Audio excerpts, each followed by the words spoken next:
Well, hello sports fans and welcome to In the Loop with Jake LaHoop. We are looking to our tape for the NFL's Week 5 headlines and breaking down which NFL matchup should be the best to watch for Week 6. During this episode, we're going to talk about Drew Brees and his incredible journey to hold the career passing yards record, the battle royale between this season's top offense and top defense, then how 4 NFL rookie quarterbacks managed to all get wins this week. Week 5 is finito, which is terrible Spanish on my part. Week 6 will be kicking off tonight, and so are we. Let's get you in the loop.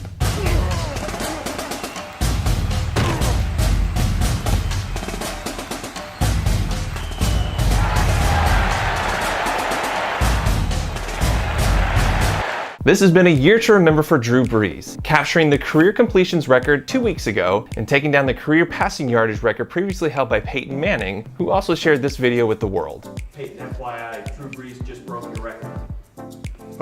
Which one? All-time passing yards. Passing yards? Okay. So I still have the touchdown record, right? He's actually on pace to break that too. What? Looks like he's prepping something that could go on Game Day Eats by the looks of it. Brees has always been overlooked throughout his whole football career, and I'm talking about before he was in the NFL. So let's dive into some history. Drew Brees won the championship in his home state of Texas during his high school days. Now, most of the Division I schools, like Texas, Texas A&M, and so on, passed on the opportunity to have him grace their fields. Purdue University ultimately made the right choice and got him on a scholarship, which he took advantage of by passing for almost 12,000 yards and 90 touchdowns in 3 years. But he basically does that in 2 years now, so should we really be impressed? College is over and it's time for him to graduate into the NFL, and many draft wizards, experts call for him to be taken in the middle of the first round. He ended up falling to the first pick in the second round because of his height of 6 feet, which is traditionally seen as too short by most NFL teams. Fun fact, he was the second quarterback to be taken in the 2001 NFL draft behind the famously infamous Michael Vick, who was selected with the first overall pick that was actually acquired from the Chargers. And who did the Chargers end up getting in the 4th pick that they got in return? Running back LaDainian Tomlinson. Not bad at all. Back to topic. The Chargers grew tired of Brees after the 2003 season and took Phillip Rivers in the 2004 draft, after Eli Manning famously said, "Nah brah." After the 2005 season, which included a shoulder tear that would cause a need for surgery, Brees hit the road to New Orleans, where he would become a prominent figure in the community after the disaster of Hurricane Katrina. 13 years, a Super Bowl title, and many passing yards later, here we are. And all of that to ask this: is Drew Brees a top 3 quarterback of all time, or even the best quarterback of all time? Let's do a quick breakdown. First, he came back and won a Super Bowl from an injury that could have ended his career. Now we can add Tom Brady and Peyton Manning to that list. Brady was out all of 2008 with a torn ACL and MCL, and then won the big game in 2015 and 2017 after the injury. Manning won Super Bowl 50 with the Broncos in 2016 after a horrific neck injury that required lots of surgeries. So we're pretty even there. But let's talk about number 2, defenses. Brady's Patriots have notched 11 top 10 scoring defenses during his time in New England. The Pats led the league in scoring defense outright in 2003 and 2016 and won the Super Bowl in both those seasons. Brady also never played alongside a defense that finished worse than 20th in points allowed, let alone 31st or 32nd, which Brees dealt with in 2012 and 2016. Manning's Colts racked up 5 top 10 defenses between 2002 and 2009, and his Broncos boasted top 10 defenses 3 of the 4 years he played in Denver, which led the league in 2015. Here's a little secret: they won the Super Bowl that season. Now we've gone off the deep end here, so I'll wrap this up. Has Brees been successful because he's truly the best quarterback to ever play in the NFL, or is it because he had to carry the entire Saints team on his back in order to win games? Actually, that could mean he's the best, wouldn't it? We had an uncommon opportunity to see the best scoring offense square off against the best scoring defense this week when the Jacksonville Jaguars faced off against the Kansas City Chiefs. The old saying goes that defense wins championships, and I fully expected this to be similar to when the Broncos faced the Panthers in Super Bowl 50, but that did not happen. Patrick Mahomes showed no signs of worry, care, or concern of if he was going to be eating grass all day. One of the things that did hold up for Jacksonville was the trash talk that Jalen Ramsey put out during interviews throughout the week. Ramsey stated that the pairing of him against wide receiver Tyreek Hill is not a wide receiver versus corner matchup. Basically, he was saying that Tyreek Hill is not a true quote-unquote Pro Bowl receiver, but that he was in the Pro Bowl because of his abilities to return punts and kicks on special teams. So far this season, Hill's stats have backed up Ramsey's words because Hill only has 27 27 receptions with 425 yards and 3 touchdowns. 2 of the touchdowns and 30% of the yards came in week 1 against the Chargers, so he really hasn't been effective as a wide receiver so far. More things that held up for the best scoring defense in the NFL is the fact that they got the first and second interceptions off of Patrick Mahomes, plus the fact that he didn't throw a single touchdown all game, which is the first for the season. For the first time in NFL history, man, I feel like I've been saying that every week so far this year, all starting rookie quarterbacks won their games.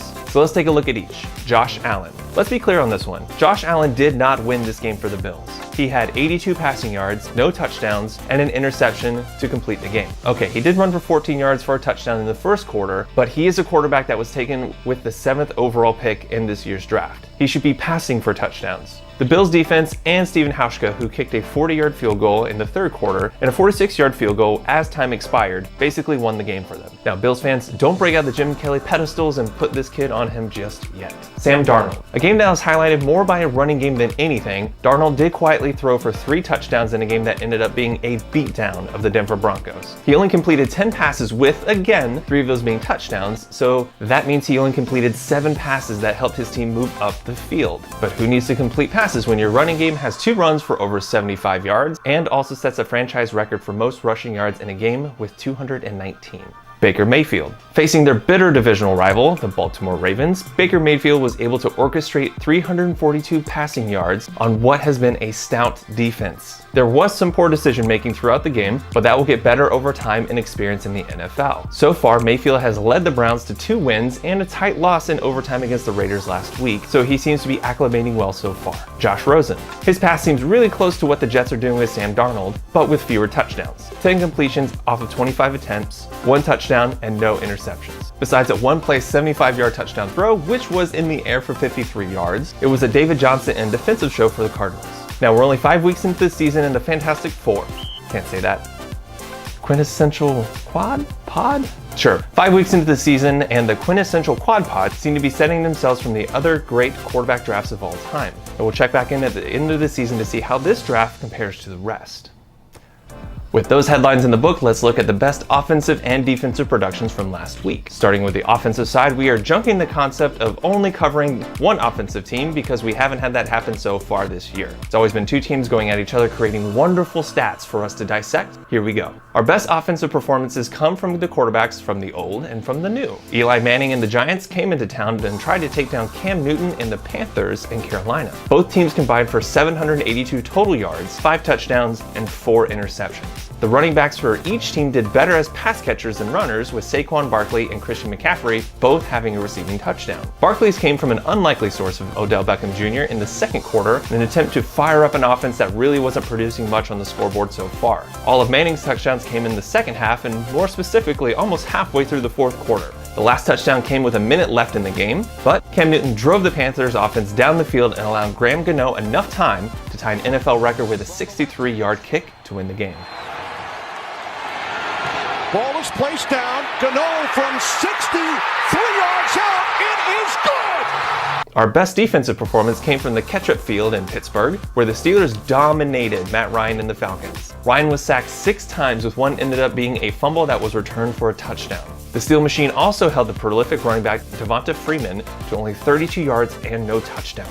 It also seems that TJ Watt wants to challenge his namesake in Houston for the sack title this year by adding 3 more to his belt, which is his second 3-sack game of the year, and he's also tied for the NFL lead in the sacking category. With Week 5 of the National Football League wrapped, we jump into Week 6 and see which game should be the best of the bunch and worth watching. Starting you off tonight is a must-win for both divisional teams when the Philadelphia Eagles head into New York and face the Giants, with both teams coming off disappointing losses last week. There are 2 divisional games being played, and both of them in the 1 p.m. Eastern time slot. The Tampa Bay Buccaneers head to Atlanta to see if the Falcons can be knocked to 1 win and 5 losses this season. The Pittsburgh Steelers leave Ketchup Kingdom to face the Cincinnati Bengals in an effort to regain their footing in the division and give the Bengals their 2nd loss of the year. Your Week 6 ends in Green Bay when Aaron Rodgers and the Packers try to forget the kicking fiasco of last week and play host to the San Francisco 49ers, who are still without Jimmy Garoppolo. You're in the loop for Week 5 and ready for Week 6. Make sure to subscribe to the channel to be in the loop to get your fill on football headlines, and Game Day Eats to get your fill on awesome food to share with your friends. Thanks for watching, and I'll see you on the field.